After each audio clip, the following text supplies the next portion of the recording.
Desligue o ruído e conecte-se aos factos. Temos 10 estadias num dos hotéis de luxo Alma Lusa na Comporta. 2 adultos, 2 noites. Assine hoje o Observador com até 58% de desconto e habilite-se a ganhar. Tudo em observador.pt. 21 em Faro.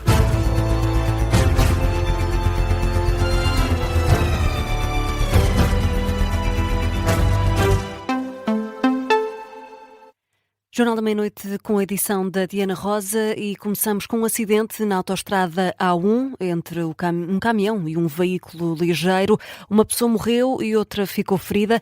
A estrada esteve condicionada durante a noite.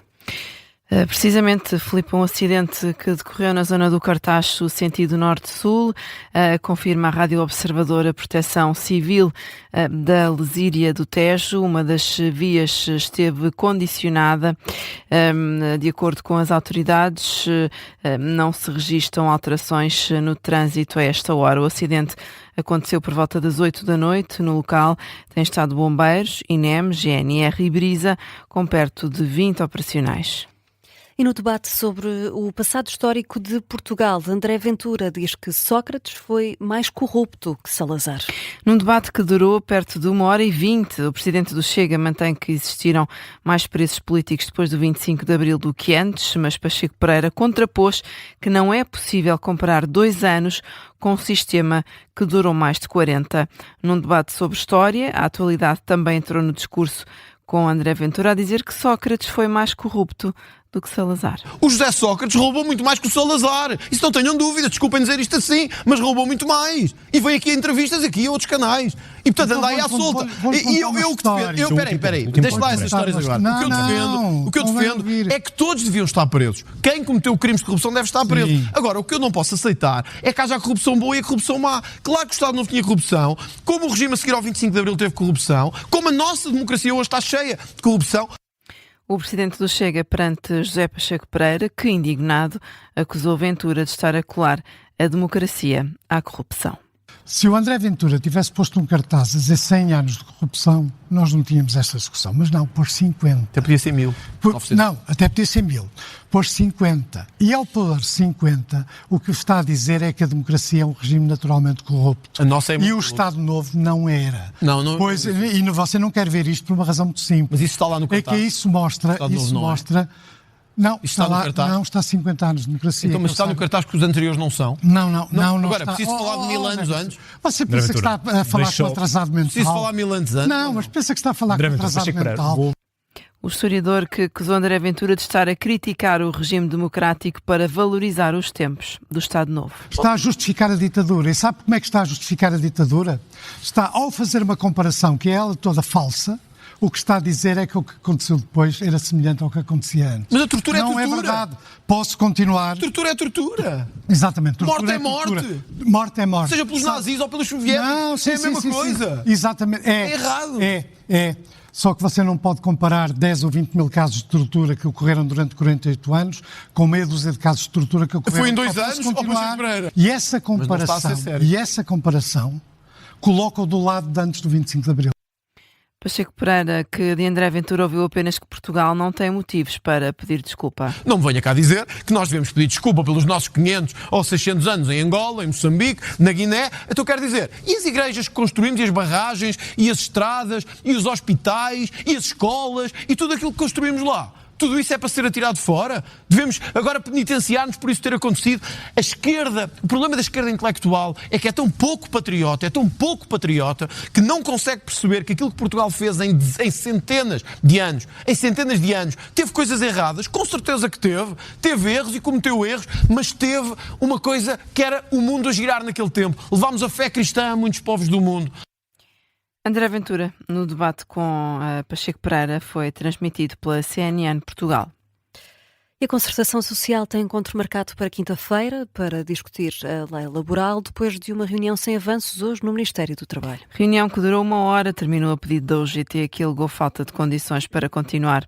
O secretário-geral Mário Mourão dá a entender que a decisão é motivada pela ausência dos presidentes das 4 confederações patronais. A UGT esteve sempre e continuará a estar disponível para o diálogo e para a concertação.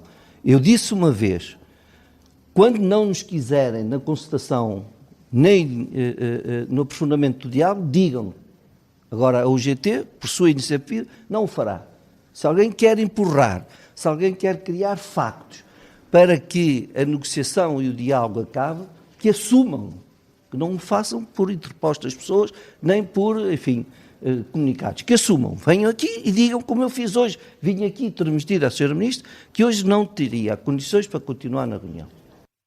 E a Ministra do Trabalho desvaloriza a duração da reunião, garante que decorreu com normalidade, mas diz que o processo não vai durar para sempre. Para já, nós temos que ver a concertação social, a CPCS. O que vos quero dizer é que as negociações não se vão eternizar, coisa que sempre disse e volto a repetir, e portanto passar-se-á, de uma forma ou de outra, à fase seguinte.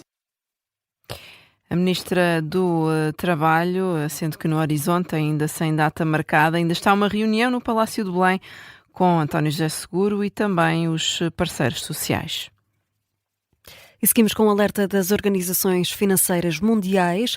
Vai haver grandes consequências económicas, principalmente para os países com baixos rendimentos devido ao conflito no Médio Oriente. Em causa o choque petrolífero, uma ruptura no fornecimento dos combustíveis e um aumento acentuado de preços que ainda está por vir. O aviso é deixado pelos diretores do Fundo Monetário Internacional, também do Banco Mundial e da Agência Internacional de Energia, num comunicado conjunto. Os países mais pobres ou importadores de energia vão ser os mais afetados. Citado pela Associated Press, Fatih Birol afirmou que as perturbações no abastecimento de petróleo decorrentes do conflito constituem o maior desafio à segurança energética da história, temendo que a situação seja ainda pior em abril do que foi em março. E Diana, o Irão ameaça os Estados Unidos e Israel com capacidades bélicas inimagináveis se a guerra continuar. Especialmente se o país voltar a ser atacado depois de um cessar-fogo. A Guarda Revolucionária Iraniana diz ter recursos de guerra que os inimigos não fazem a menor ideia. O porta-voz adianta que o Irão vai revelar métodos de guerra inovadores para os quais os adversários vão ter uma capacidade limitada de resposta, sem desvendar mais detalhes. É o que adianta um artigo do New York Times. E o presidente do Irão falou ao telefone com Emmanuel Macron. Nesta conversa, o líder iraniano afirmou que as exigências excessivas dos Estados Unidos impediram um acordo nas negociações realizadas no fim de semana. Que decorreram, Filipe, no Paquistão. Massoud Pezeshkian afirma que Teherão está empenhado em cumprir as condições para um cessar-fogo. Neste momento, vai continuar as negociações apenas e só no âmbito do direito internacional. Pezeshkian disse ainda que qualquer ameaça ao Estreito de Hormuz pode ter consequências globais, referindo-se às declarações de Donald Trump sobre o bloqueio à passagem de qualquer navio. Ainda hoje, Trump deu um novo prazo para que seja alcançado um acordo. São 2 semanas, Diana. Foi um novo ultimato depois das negociações falhadas deste fim de semana, um objetivo que para o presidente dos Estados Unidos vai ser fácil de alcançar. As pessoas certas e apropriadas ligaram-nos esta manhã. Eles querem negociar um acordo. Trump diz que já tem planos para, depois do conflito com o Irão, está em pensar levar a cabo uma operação em Cuba. E Benjamin Netanyahu pede à Europa que se junte à guerra pelo bem e por obrigação moral. Enquanto discursava na abertura das cerimónias em memória das vítimas do Holocausto, num museu em Jerusalém, o primeiro-ministro israelita disse que a Europa jurou defender o bem depois da Segunda Guerra Mundial. Hoje reivindica Netanyahu, em conjunto com os Estados Unidos, o golpe mais duro da história do regime iraniano. A fechar, Diana, que outros temas estão em destaque? Entre hoje e quinta-feira estão previstos constrangimentos na CREL, no Nó de Queluz, em Sintra. Em comunicado, a Brisa explica que vão ser feitos trabalhos para melhorar o pavimento, que vão ter impacto pontual na circulação rodoviária. As obras decorrem entre as 9 da noite e as 6 da manhã. Tondela e Gil Vicente empataram a 2 bolas. Em Tondela, a equipa da casa foi a primeira a estrear o marcador aos 15 minutos. Gol de Rony Lopes. Perto da meia hora, Murilo empatou o jogo. Aos 90 minutos, Carlos Eduardo fez o segundo dos barcelenses. O empate final viria a acontecer já nos descontos, na recarga de um penalti desperdiçado. Foi assim que fechou as contas Joe Hodge na 29ª jornada da Liga. Com este resultado, o Tondela fica mais perto da despromoção, ocupou o 17º lugar com 21 pontos. Notícia de fecho do Jornal da Meia-Noite com a edição de Diana Rosa. Diana, até amanhã. Até amanhã, Filipe.